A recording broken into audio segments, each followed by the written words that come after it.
Imagine stepping onto this massive ocean liner, right? You head up to the bridge, you put on the captain's hat, and you shout, full speed ahead to a healthier, more focused life. But, and here's the catch, darling, the ship doesn't turn. Yeah, because you aren't actually the one steering. I mean, the real control is happening deep below deck in the dark. Welcome to the deep dive. Looking at today's stack of sources, our mission is pretty clear. We're uncovering how hidden beliefs act as the invisible architects of your daily habits, and, more importantly, discovering practical ways to consciously rewrite that mental code. Okay, let's unpack this ship analogy a bit more. Right, so your conscious mind thinks it's the captain on the bridge giving the orders, but your subconscious is the engine room crew actually powering and steering the vessel. And what's fascinating here is the sheer scale of that crew's power. It's huge, right? Oh, absolutely. The subconscious controls up to 95% of your daily behavior. It operates through these cognitive filters. Basically, a hidden belief literally shapes the reality you experience. Give me an example, like how does that actually look? Well, think about a student who secretly believes they're just, bad at math. When they hit a tough equation, their subconscious filter doesn't see a learning opportunity. It sees it as proof that they can't do it. Exactly. Absolute proof of their inadequacy. The brain's threat detection system kicks in, and it triggers an automatic stress response rather than curiosity. That is a massive amount of internal power.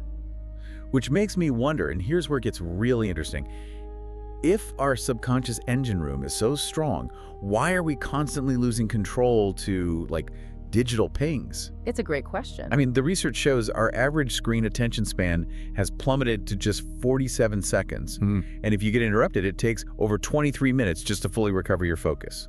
Why is a tiny screen overriding our powerful internal truth? Because modern digital platforms are engineered specifically to exploit our neurological arousal systems. Here's how it works. They use variable rewards, like not knowing what the next scroll will reveal. Oh, so it's basically a slot machine in your pocket. Precisely. This unpredictability creates intermittent dopamine spikes. Over time, these chemical spikes actually train your subconscious to associate even a single second of boredom with a desperate physiological need for instant stimulation. But we aren't permanently broken, right?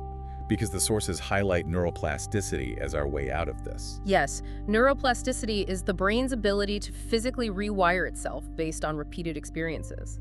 Because those hijacked digital responses were learned, you can intentionally feed the brain new experiences to physically overwrite those automatic pathways. So neuroplasticity is essentially firing the old engine crew and handing the new guys a completely different operating manual. That is a great way to look at it. And the way you write that new manual is through daily reframing.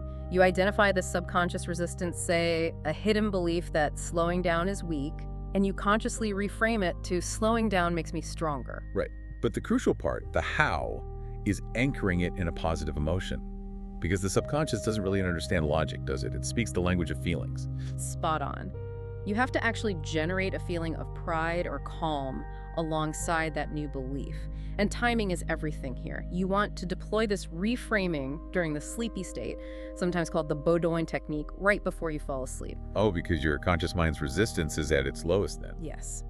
So if we go back to that student struggling with math, they can use this state for visualization by vividly imagining a teacher congratulating them on an A and truly feeling that success physically. They feed the subconscious a new blueprint. Building genuine academic confidence from the inside out. Okay, I can see how that works at night. But what about the middle of the day? You're stressed out, overwhelmed, and you just want to doom scroll to escape the pressure. Right, well, in that acute moment of stress, your nervous system is dysregulated. You have to interrupt that physical stress cycle first before you can do any higher level reframing. So short mindfulness practices actually signal physical safety to your amygdala, the brain's fear center. Yeah, exactly. You might use the 5-4-3-2-1 grounding technique, where you consciously name things you can see, touch, and hear, or you can use a 4-4-6-2 breathing pattern. Wait, pause for a second. What do those numbers actually mean in practice?